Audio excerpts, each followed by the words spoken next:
Algebra 1, Unit 3, Lesson 3, Part 1, Solving Multi-Step Linear Equations and Inequalities. In this section, we're going to do very similar to the lesson before, only this one is going to take more than one step to do it.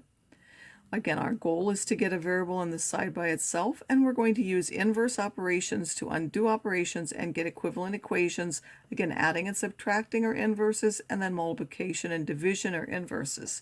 The principles remain the same. Whatever you do to one side, you do exactly the same to the other side to make sure that they're equivalent. For inequalities only, if you multiply or divide by a negative, you have to reverse the sign.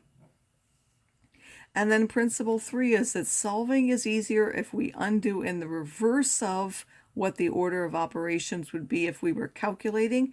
And I'll also say the one that it's most connected to is the one that we get rid of the last. So the one that's the least connected is the one we get rid of first. The one it's most closely connected to is the one that we get rid of last.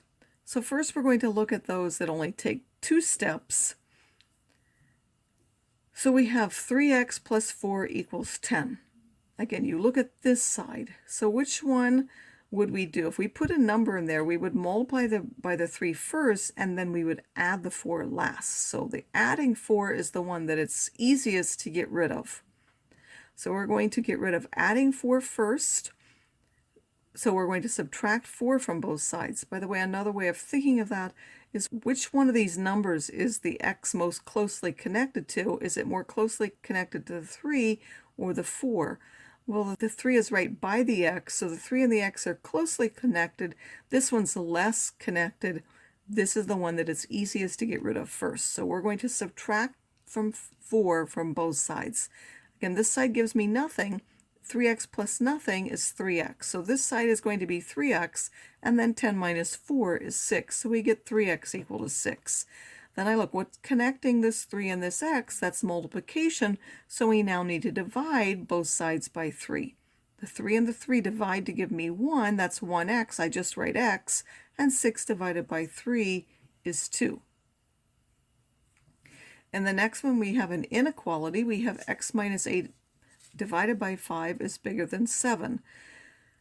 If we were to put in a number, we would subtract the 8 first, and the last thing we would do is divide by the 5. So now the first thing we want to get rid of is divide by 5. Or if you look at it in terms of being connected, it's more closely connected with the subtraction, less with the division, so we'll get rid of the division first. So in order to get rid of division, we're going to multiply both sides by that number 5. So we're going to multiply this side by 5 and this side by 5. On this side, this 5 and on the numerator and the 5 in the denominator cancel to give me 1. So that gives me x minus 8.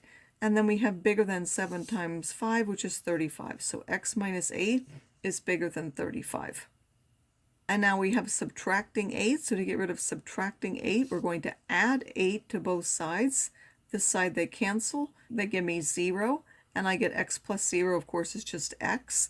And then 35 plus 8 is 43, so I have x is bigger than 43. So now I would put 43 on my number line, one number smaller, one number bigger than. I put an open circle because there's no equal, and we want all the numbers bigger than 43, so we shade to the right of 43. Student Council has $100 to start a t-shirt fundraiser. They will be charged $15 for shipping and $3 for every shirt. How many t-shirts can they purchase and not go in debt? The question is about how many t-shirts they can purchase, so that's what our unknown is. T is the number of t-shirts that they can buy. And now we're going to look at, they have $100 to start. That's going to be on one side. We now need to figure out from the other information and this number of t-shirts how much they would spend. So they're going to spend $3 for every shirt, and they're going to buy T of them, so they would spend 3 times T, or 3T. Plus they have to pay for shipping, so they're going to pay 3T plus 15. How does that have to compare to that $100? Well, they can't spend more than they have, so we want 3T plus 15 less than or equal to 100. And if we were to put in a number, we would multiply first and add last, so we would get rid of the adding first. We're going to subtract 15 from both sides. This is the one that's least connected. So I'm going to subtract the 15 from both sides. That will cancel to give me 0, which will give me just 3t. So 3t is less than or equal to 100 minus 15, which is 85. So 3t less than or equal to 85. Then this is multiplying by that 3. So to get rid of multiplying, we're going to divide both sides by positive 3. We don't need to switch the signs because we're dividing by a positive. Only when we multiply or divide by a negative. So this 3 over 3 is just 1, so that's 1t is less than or equal to 85 divided by 3, which is 28 and a third. Now this is a real life situation, so we're talking about how many t-shirts, so we can purchase at most 28. We can't actually buy that third, so we would write our answer to that as they can purchase at most 28 t-shirts.